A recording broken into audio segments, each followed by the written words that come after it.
Black dragons are crazy awesome, but do you know what is also crazy awesome? Getting your D&D characters illustrated by a crazy talented artist. Bubble Laser is a freelance artist on Fiverr.com who has been illustrating D&D characters professionally for 2 years, and she wants to draw your characters. Bubble Laser has illustrated official logos, podcast art, and board game art, but her passion lies in bringing nerdy people's D&D parties, NPCs, and player characters to life. With hundreds of characters drawn and a 5-star rating on Fiverr, you can know your commissioned character will be well taken care of. So click the link in the description, look her up on Fiverr, or find her art page on Facebook or Instagram at Bubble Laser Art and get your characters illustrated today. Hey everybody, welcome to the Dungeoncast. I'm Brian. And I'm Will. This is the podcast where we talk about everything Dungeons and Dragons, from blazing blades to blasted blockades. And today we're talking about black dragons.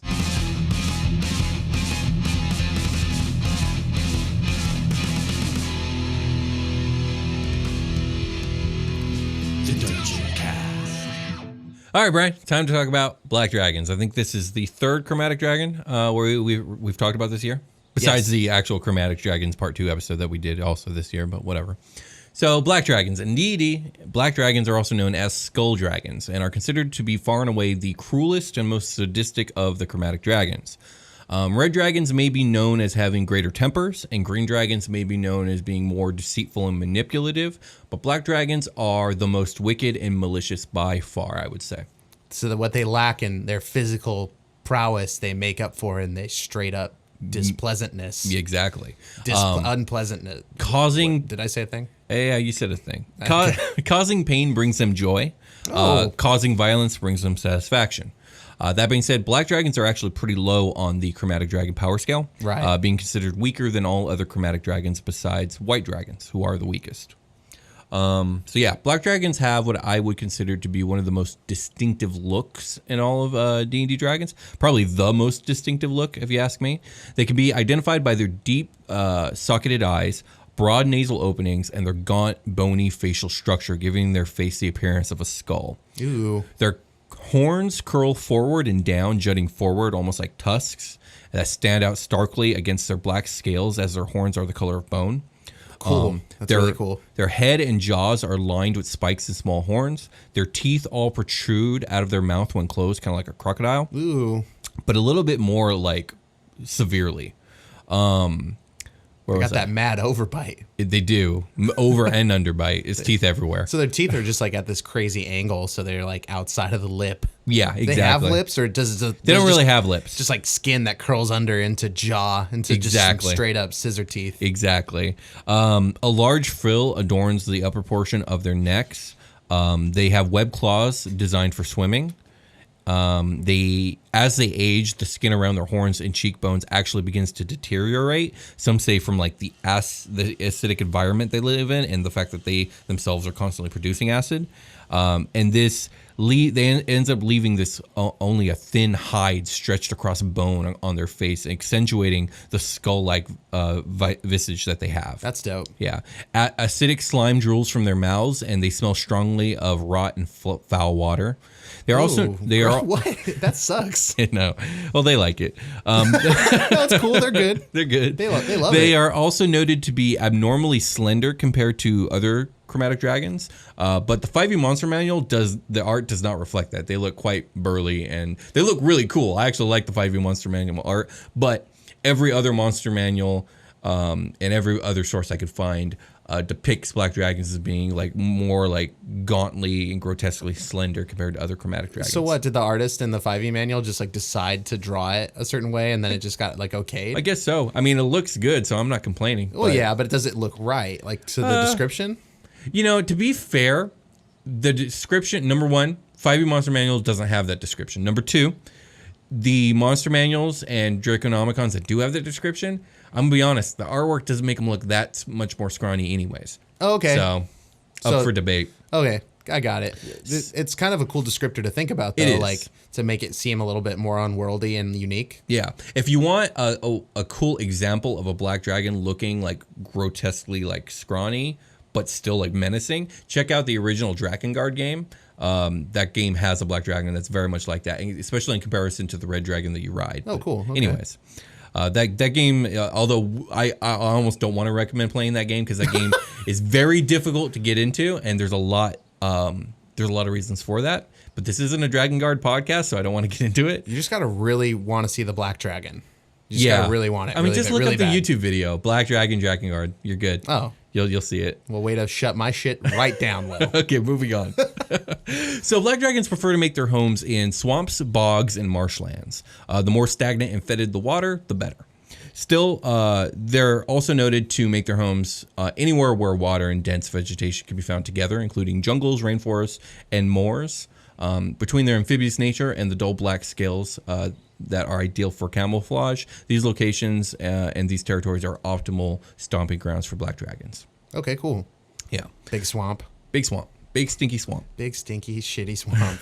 And they just already smell like the place they want to live. Indeed. Ugh. It's gross. Yes. The reputation black dragons have for their viral temperament is derived from their seething hatred of all things not themselves. Stupid trees. Stupid trees. How dare you be vertical like that? Stupid rocks. I lay down and sleep, idiots. So they, like all other dragons, see themselves as the superior being of the universe. And so all others in their mind should be subjugated and denied any type of prosperity or reward. For black dragons, it's not enough that they should win, but others must lose. And they must lose badly for them to be satisfied. Ooh. Yeah, they're just super spiteful bad they're sports. Very spiteful bad sports. Do They're not just play volleyball with this black dragon. People. Never. Because if you will beat it, and You when will you beat do, it'll be very upset. it's going to throw sand in your eyes. It will, yeah. Yeah, absolutely. Okay. So because of this outlook, black dragons have a deep-seated loathing for the humanoid races in particular. Prospering civilizations of beings they deem to be weak and lesser fills a black dragon with anger, and the collapse of societies causes a black dragon to revel with joy. Plagues, famine, war, economic collapse, and natural disasters that strike mighty nations and empires are things the black dragon celebrates and may even work to bring about. They just really hate when they see people doing well. It really upsets them. So deep is their hatred of civilization, in fact, that black dragons love to make their lairs amongst the ruins of fallen empires and kingdoms. They hoard the treasures and magic items of crumbled civilizations and conquered peoples to remind themselves of their own greatness. Furthermore, the more civilizations a black dragon outlives, the more their belief in their own superiority is then reinforced. Okay. So there it is. That's ridiculous. Yeah, black dragons are a bit ridiculous. The I scale love black tipper. dragons. So I love black dragons because I love to hate them because they're so hateable. They're a great villain because they're just so horrible. Yeah, they're personified hatred. They really are. Yeah, God. absolutely. Their hatred of others, of course, extends to other dragons, but also with it comes fear. Because black dragons are low on the power level totem pole, they are reduced to spying on rival dragons from afar and taking opportunities to strike and kill weaker dragons when and if they can. Oh man, just for funsies, huh? Just because fuck those guys, apparently. So they're probably like trying to hide, like their hordes and stuff are like Really hidden. tucked away really good. Oh, yeah. Okay. And I think a swamp's a good place to be like that, I guess. I had a cool thought, like a visual where it was kind of like a territory grab situation because I like that kind of Dynamic? that dynamic between dragons, like a blue dragon and a black dragon, where they're and I was just like, how can I justify that? And like there are places where the ocean like just gets a little bit of water into like a place Just that look at doesn't Louisiana. get like, Look at the Delta. Bam. Like, blue yeah. dragons and black dragons would definitely clash exactly there. yeah, there's just like stuff like this festering like pool of salt water and stuff that's like all stagnant. And it's just Yeah. like in a crevasse somewhere. Just like climb down and like Absolutely. I'm living under your nose, bro, and you don't even know. And you don't even know. Yeah, I like that. That's pretty cool. That's chill. Yeah. So the locations of choice could bring them into contact with green dragons actually more often than blue dragons, like we were just saying. Mostly like in the jungly area or like if it's like a wet forest or rainforest where green dragons like to hang out. Right, okay. If the power disparity between the two is great enough, the black dragon will either flee from the green dragon if it's like the older one, or slay the green dragon if it's the younger one. Okay. If the power levels are fairly close, the green dragons and black dragons are known to hold truces sometimes, so long as the black dragon stays in the watery locations and the green dragon stays in the foresty, jungly locations. Nice, okay. In which case it's like, all right, fine, we're good. And I think this is fitting because green and black dragons are right next to each other in the power level. So it's white, black, green, blue, red. Yeah, so there's not that big of a difference. If they were to go toe-to-toe, it could go either way, really. Yeah, that's why like the power disparity, there's a higher chance of the power disparity being actually narrow versus wide. Right. And then you have that there's like a scale within the scale, like of you are the most powerful black dragon, right? Oh yeah, And yeah, like an that ancient sort of black thing. dragon, yeah, an ancient black dragon versus even just a regular adult green dragon. There's Well, even no so, contest. Even so, I think, stat block wise, they're all going to be pretty much, if you have adult black dragon and you have 10 of them, in a random selection, they probably aren't all going to be, one is going to be a dominant, Yeah, obviously. But, when you're using monster manual stats, they're identical. Yeah. Obviously, you can adjust that as you will. But yeah, like if it's an adult green and an adult black, power, I mean, they're one challenge rating away from each other. There's probably going to be a truce. For sure. Okay. So the malevolence of a black dragon is actually nearly a tangible thing with very real effects throughout its territory. Lizard folk often find themselves subjugated beneath black dragon rule, and its influence will turn a normally pragmatic tribe into a savage, violent, and cruel society zealously loyal to their new god. We talked about the lizard folks in the lizard folks episode, and the main thing I think you could take from that episode is that lizard folk, as a general rule, don't really feel emotions. Right. They're very pragmatic. They're very survivalist. Yeah, they're practical. They're not trying to do anything Yeah. that is outside of the realm of them surviving. Exactly. Good and evil just isn't a thing for them. A black dragon's influence literally turns these guys viciously, monstrously evil. That's how strong their hatred is. And before we talk more about that, we're going to take a short rest. Cool.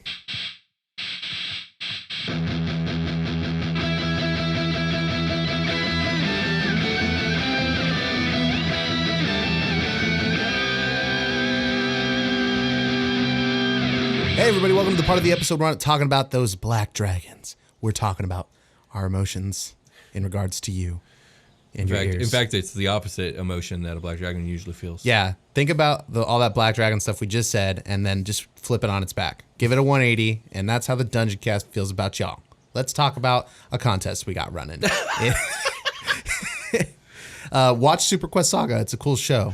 And we'll give you, if you tell other people about it, we'll give you the Descent into Avernus book. But only one of you. Fight! Fight! So yeah, we're doing a contest giving away the Descent into Avernus campaign module that's coming out in September. I believe September like 11th or something like that. And if you are interested in winning that book, all you have to do is share a link to the show Super Quest Saga, our D&D live play. It's a space opera fantasy adventure set in it's a galactic space adventure. And if you share the show with the hashtag SuperQuest and let us know about it, either via Twitter or email or however you want to let us know, we'll enter you into the contest. Yeah, if you use the hashtag on Twitter, Will's going to find it, so that effectively is notifying us. If you go to our Instagram page, there's a post on there with the Descent into Avernus, title page, front cover, I think is what they call them in the industry, front cover. Yeah. Okay, yeah. Yeah, the front of the book. Yes, that the front part of the book. You'll see the picture they're going to use for the front of the book as a post. It's true. Tag two people in there, and recommend in the same comment, recommend Super Quest Saga to those two people you're tagging. I've seen a lot of people recommend the Dungeoncast. I'll count you anyway, but like, dude, it's just The contest is for the other show. yeah, you can just read the rule. Just read the stuff and you'll get it. And we will be drawing our winner on September 1st. That's right. So best of two ways luck to enter. to all of you. You can get two entries, one prize. Indeed. Like we said, fight. Now let's get back to the show. Let's get back to the show.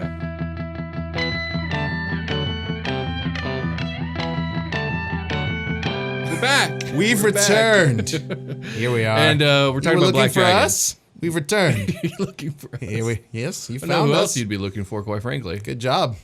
So black dragons, we were just talking about their evil hatred effect on their terrain and their territory and the people who live there. And we talked about how it turns the lizard folk into savage monsters. Black dragons have the same effect on kobolds. Furthermore, the presence of a black dragon can actually cause the spontaneous generation of evil shambling mounds that patrol black dragon's territory. That is so cool. It is really cool. I love the shambling mound. Yeah, shambling mound's a fun monster. And these specific ones are evil, and they specifically hunt any good creatures foolish enough to enter the swamp. You know what else? What other monsters are cool? Are the like awakened tree, awakened bush? That'd be cool if those like popped up also. I'm sure you'll work that in. And who knows? That might be part of the regional fix I haven't read yet. So You watched Adventure Time, right? Oh yeah, I watched all 10 seasons. Do you remember where he has to like cross that nasty river to do this like mission, and there's like a little bush there that's talking shit to him. Man, He's like, "Hello, dummy remember. police." No, I don't remember. He picks the bush up. He like tears it out of the ground, like slaps the water out of the way to like run across the river. I do remember. Yeah, Yes, and the bush is like still alive, but it's just a twig. Yeah, like I love picturing that specific creature, like that specific cartoon as like my awakened shrubs, like just stabbing people. That is an amazing image, and that's an amazing show. But back to Black Dragons. Yeah.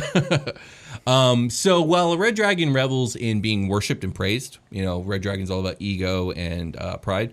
Blue dragons tend to revel in commanding others and commanding respect, so they're all about like kind of domination. Shooting lightning out of their faces. That too. Black dragons revel in causing fear and also pain, but fear. Specifically fear. Specifically fear. They play with their prey with cruel torture. They force them to beg for mercy. They give them the illusion of hope of respite or escape before crushing them. When in battle, a black dragon strikes quickly at the weakest targets first in as violent a manner as they can manage, and in order to send hopeless terror through the remaining foes and bolster the black dragon's ego. Whenever possible, a black dragon does this from an ambush for optimal effect. Okay. They strike from the darkness. Nice. In contrast, sneaky dragons. Right. In contrast to this, black dragons are known as the most cowardly of dragons. Okay. They are quick to retreat if surprised or if the foe proves to be overly resilient. And one that finds itself near defeat will stop at almost nothing in order to save its own skin. So that's super unique to the like embodiment of all the other chromatic dragons we were talking about. Like these red dragons will go toe to toe. They will fight to the death to defend like their ego and pride, their territories. Red dragons and blue dragons have a lot of pride, a lot of ego, right? And they're generally fearless. Part of that comes from the fact that they're at the top of the food chain, right? But the other part is that's just their personality. I mean, they're at the top of the food chain for like a reason, like naturally like that because of their personalities. So now I know it sounds like we're picking on black dragons because they're super cowardly, but let's be real though, green dragons are super cowardly too, and white dragons aren't much better. But that's like a defensive tactic that you use for survival that makes you dangerous is to retreat. So. Absolutely, and that's what black dragons do. So as one would imagine, black dragons don't care much for one another either. They are strictly solitary creatures as a rule. When it comes to procreation, female black dragons will take the lead. They choose a mate primarily on the size of the male dragon's horde. Usually the male is a younger dragon in these cases and doesn't really get a choice in the matter. If two females end up choosing the same male at the same time, they will fight for him, and the male is forced to bear witness and gaze with admiration upon their future mate's victory. Nice. Sweet. So black dragons also don't make for good parents. No way. Yeah, I know, right? Do they hate their kids? Kinda. Sounds right. They rely on hiding their eggs rather than guarding them themselves. They will only protect their progeny so long as their own lives are not in danger. Once dragon wormlings are old enough, the parent will recommend that they leave the territory immediately before they decide to eat them. The dragon wormling polymorphed and gone bard, and he just like is an emo band lead singer. My mom threatened to eat me. Yeah. And I hate her. Okay, cool. Okay. So when an ancient black dragon dies, it causes an environmental diffusion that results in an area of abnormally high humidity and foul soil. Few plants will grow in this area, and those that do are poisonous. Water that gathers in these areas becomes highly acidic and undrinkable. Dang. Do people like accidentally drink it? I'm probably sure. not. It's like not a good adventurer. Good adventurers smell their water, right? True. Okay. Yeah. Good adventurers use the spell Purify Water. So. And they also use the D20 to suss out bad, stinky water. This is true. Roll that nature check, girl. Also, I'm pretty sure that this water would be obviously disgusting. So yeah, it's got like chunks of black in it. So any questions about black dragons before we get into the regional effects and then layer effects and then this ancient black dragon stat block? Well, you actually ran a campaign for us. It was my first campaign where you used the black dragon. I did, although you guys never saw him. Well, we didn't make it. We went on to bigger and better things. Yeah, I had him. He was basically going to be the big bad until it was going to be like a Final Fantasy situation where it's like, this is your big bad, and then you get to him, it's like, oh no, there's actually a bigger bad behind this guy. So my question is, did you do any like homebrew to that dragon? Like he was very homebrewed because he was beyond an ancient dragon. Like he was a legend amongst ancient dragons, so he had like higher status and power than like even ancient dragons of other colors. Okay, sure. Although he was like there's other dragons that were like bigger, badder than he was. In that world that I was running, the idea was that dragons hadn't been seen in the world for like 3,000 years. Sure. They'd been banished to the outer planes along with a lot of other powerful entities because of like a thing that had gone down that had almost an undone existence, which I'm not going to get into because it's all homebrew, so it doesn't matter. But yeah, Tartarchus, we named him. Actually named him after a character. Comes up a lot on the show. So just we whisper Tartarchus sometimes. Yeah, that's from our original campaign. For anyone who's wondering, we're on episode 144. We might as well reveal it now. Like the joke has been like gone over everyone else's head for so long. How could you know? But yeah, that was you guys' first original bad. The name Tartarchus is actually a name taken from an old Edgar Rice Burroughs novel. Oh, cool. Which most people haven't read, called John Carter of Mars. It's a pretty... I would say it's a good read, but you also expect it to be a read that is a product of its time. So it's kind of arduous in that? Or do you mean it's an old Pulp Fiction novel. The storytelling is fun and it's campy, but it's also like, it's like a lot of stories from back in these days. Like the hero was like super manly, good at everything. Sure. Yeah, like got all the women, beat all the people effortlessly. Oh, like a Hercules? Like a Hercules or a Superman, but like... or Achilles. It's a little bit silly, but the reads are still fun because the world is really, really interesting, especially since like these books were written in the 1920s. So like this is before we had a lot of the information we have about like space travel and whatnot. So like you had these writers like inventing stuff about like Mars and stuff. And that's where this adventure takes place. It takes place on Mars with these theoretical societies that this guy discovers. So anyways... any questions about Black Dragons before we get back to... No, that was it. Just because I knew that you'd used one, so I wanted to get like more on the context. I thought it'd be Tartarchus was super homebrew. He was a Mega Evolved Black Dragon. Got it. Let's talk about regional effects. So, the region containing a legendary Black Dragon's lair is warped by the dragon's magic, which creates one or more of the following effects. The land within 6 miles of Lair takes twice as long as normal to traverse, since the plants grow thick and twisted and the swamps are thick with reeking mud. So, that one, I like that one. That's a good one. Next, water sources within 1 mile of the lair are supernaturally fouled. Enemies of the dragon that drink such water regurgitate it within minutes. It's a nice defense mechanism. Man, I shouldn't have eaten before this podcast. Lastly, fog lightly obscures the land within 6 miles of the lair. That's cool. So it just makes things wet and nasty. Yeah, and very like Sherlock Holmesy. I always picture him like walking up on like Moriarty's lair, and it's all like super foggy. Yeah, I guess so. Sure. So lair actions, as we know from all the previous Dragon episodes, Dragon's lair actions are going to take place on Initiative 20. These are, you get 3 actions that you can choose from if you're the DM running this dragon. The first action that you can take, pools of water that the dragon can see within 120 feet of it surge outward in a grasping tide. Any creature on the ground within 20 feet of such a pool must succeed a DC 15 strength saving throw or be pulled up to 20 feet into the water and knocked prone. That's cool. That's a pretty cool one. The next one is a cloud of swarming insects fills a 20-foot radius sphere centered on a point the dragon chooses within 120 feet of it. The cloud spreads around corners and remains until the dragon dismisses it as an action. Uses this lair action again or dies. The cloud is lightly obscured. Any creature in the cloud when it appears must make a DC 50 Constitution saving throw or take 3d6 piercing damage on a failed save, half as much on a successful one. A creature that ends its turn in the cloud takes 3d6 piercing damage. A cloud of... It doesn't say what kind of bugs? It doesn't. It just says insects, and it's a 20-foot radius, so it's a pretty freaking big sphere. That's a way to just zone like a part of the cavern that you're in. And like no one can go in that zone. It's basically a wall, or if you do, you pay the price. It's Piranha Plant's side special. It's also have you seen Constantine, Will? I think I've asked you that before. Yes. Do you remember the cloud of insects that he gets? It's like a demon though. Yeah, I have. It's got like crabs in it and stuff. It does. That would be wild to see that. I think that would be like very fitting. Like sphere. in a swamp, it would be all kinds of bullshit. Especially if it's like a salt marsh near the ocean. Like I could see crabs and all kinds of bullshit in it. Can you imagine like he burps out like a big tar bubble of that size, and then just the tar like gets shaken off. Yeah. And it's just like a bunch of bugs. That's really cool. I like that idea. The final lair action that you can take, magical darkness spreads from a point the dragon chooses within 60 feet of it, filling a 15-foot radius sphere until the dragon dismisses it as an action, uses this lair action again, or dies. The darkness spreads around corners. Creature with dark vision can't see through the darkness, and non-magical light can't illuminate it. If any of the effects area overlaps with area of light created by a spell of 2nd level or lower, the spell that created the light is dispelled. Oh, wow. That's pretty Now cool. these are 2 zones that once you do them, Like, if you're good with where they are, you don't have to use your lair action on them ever again. And you could just keep doing the tide grasping thing. Yeah. So it's like zone of insects over here, zone of darkness over here. The water is your enemy. And also, I'm a fucking dragon.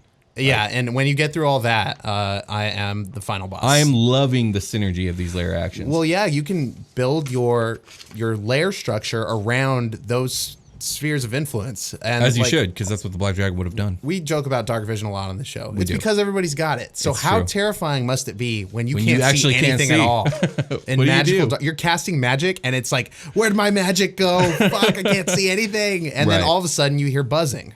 Oh, yeah. Well, there you go. You're just getting stabbed Yeah, all over. I gotta say, There's triple centipedes in my heavy armor. God. A plus to the lair actions on this. It really makes the Black Dragon a lot more interesting. Yeah, totally. And it makes sense for the lair to be a really cool control-y trap type place when it's the Cowardly dragon's MO to like, okay, well, if I don't beat them with my lair stuff and me, I can just like, this zone of darkness will help me get away. Exactly. Most likely. You're going Very to have fitting. disadvantage on all these attacks to try and like ground it. Righto. All right, so let's look at the Ancient Black Dragon stat block. Again, Gargantuan Dragon, Chaotic Evil, Armor Class 22. We're looking at a challenge rating of 21. So I think the Red Dragon's 24, Blue's 23, Green's 22, Black's 21. Okay. Let me see. I mean, immune to acid. They got dark vision. They got blind sight. Let me see here.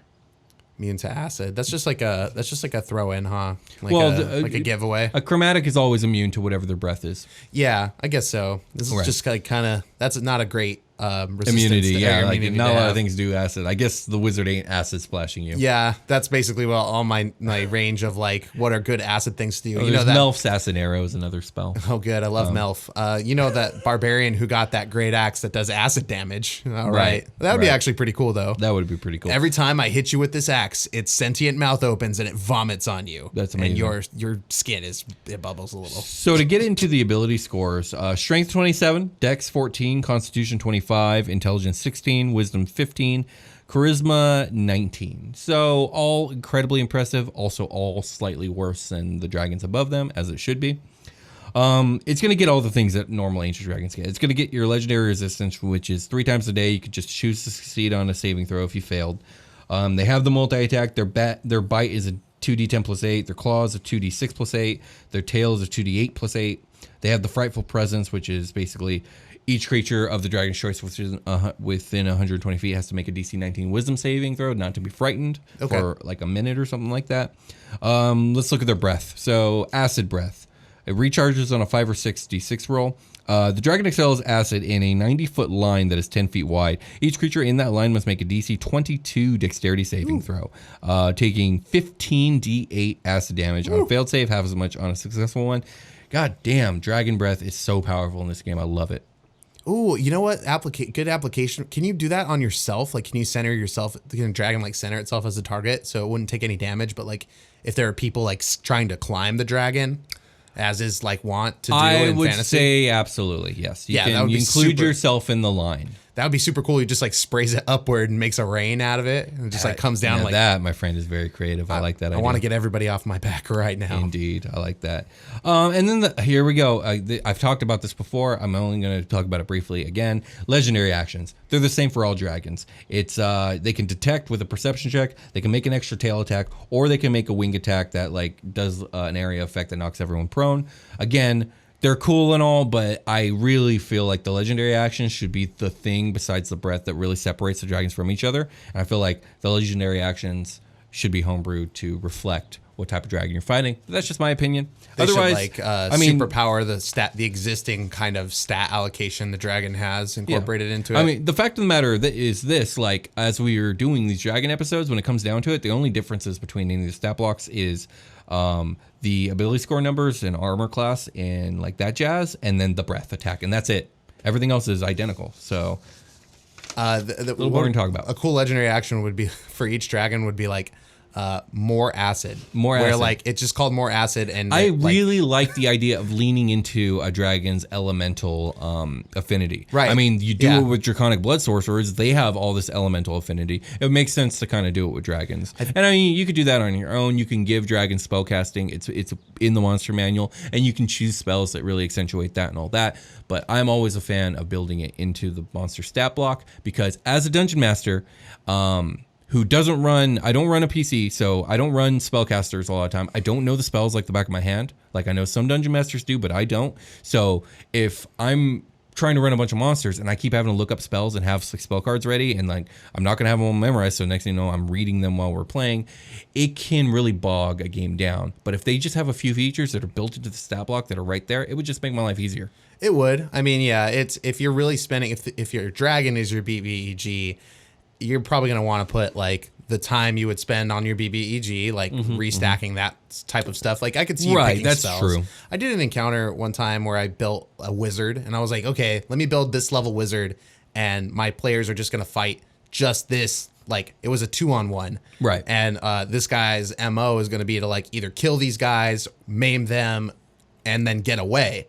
Like he's not trying, he's like, just trying not to get arrested, pretty much, because he was selling drugs. Okay. He's a drug. It's called the Drug Wizard. Spoilers for FBATs in our Patreon. But yeah, Drug Wizard. Yeah, he did a really cool, like, patted his body down all over himself to cast the fly spell, and then like tried to get away. But they have grapple guns. I don't know. It worked out really cool. What I'm trying to say is, I spent a lot of time just assembling that dude's spells. Right. And like, okay, if you're doing it for a lot of high level monsters, which is in Super Quest Saga, that's kind of where we're getting at. We're getting into guys that stronger should know monsters, magic. and they all know magic, and it's like, okay, I have to have all these spell cards ready, and I know what most of them do for the most part, but you know, we want to be true to the rules, so we got to be exact, and it can get a little cumbersome.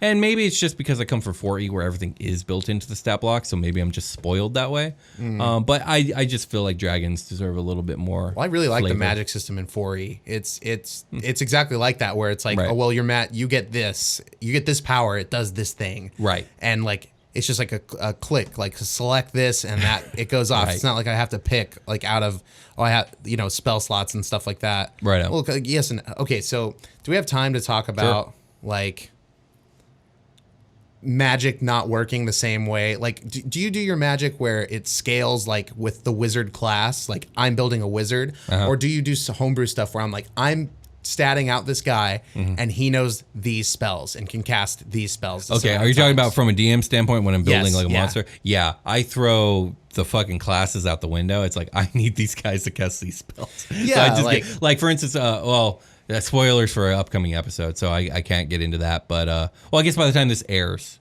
that'll have aired. So like in the last episode of Super Quest Saga that aired, when you guys fought the bards, those bards didn't have actual like access to some of the spells I needed for that combat. Right. So I just fucking said, fuck it, I'm gonna give them the spells I need them to have, and this is my world. It works how I want. Yeah, like they are trained to do this magic. Exactly. So it doesn't have to be, oh, he's a wizard, so he's limited by the Wizard spell list. Even though yeah. like that is such a wide variety. It depends on the Or, game like, you're Warlock. running. If you're running a game where like that stuff really matters to you and the players that you're running the game for, then obviously, yeah, you're gonna limit yourself in that way, and that's not a bad thing.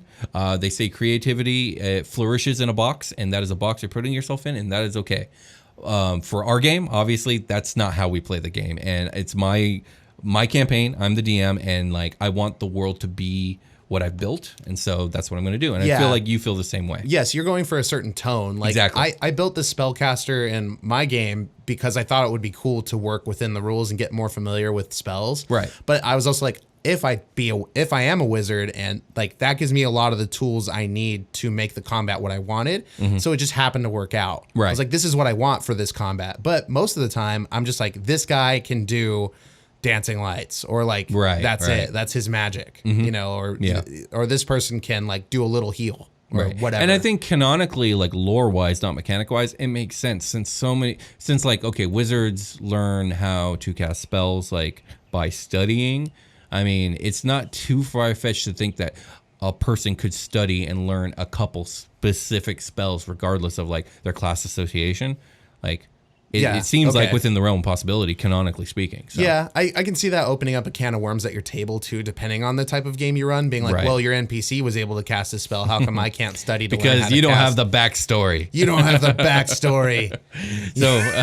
So anyways, You don't have the balls. I think we can get ready for a long rest. Yeah. And I just wanted to quickly talk about TDC Plays, which is a gaming channel that we here at the Dungeoncast where we play video games on YouTube. And right now we're doing Legends of Zelda Wind Waker HD, Mega Man X, Super Smash Bros. Ultimate. And we got more coming down the pipeline. And we have other games that we've completed. We did a Pokemon Heart Gold randomizer Nuzlocke. We did the game Outlast. We did Undertale. What else did we do? We did People Sonic were Mania. stoked about the Undertale finale. Undertale was fun, man. It was a really cool game. I'm glad that my sister introduced it to me because it was great game. really, really fun. But yeah, if you guys like video games, if you like us, you probably like listening to us and watching us play video games. So check out that channel, subscribe, like it. We'd really appreciate it. It's fucking hilarious. With that being said, I think we can call it a game. Let's call it a game. All Bye. right. Bye.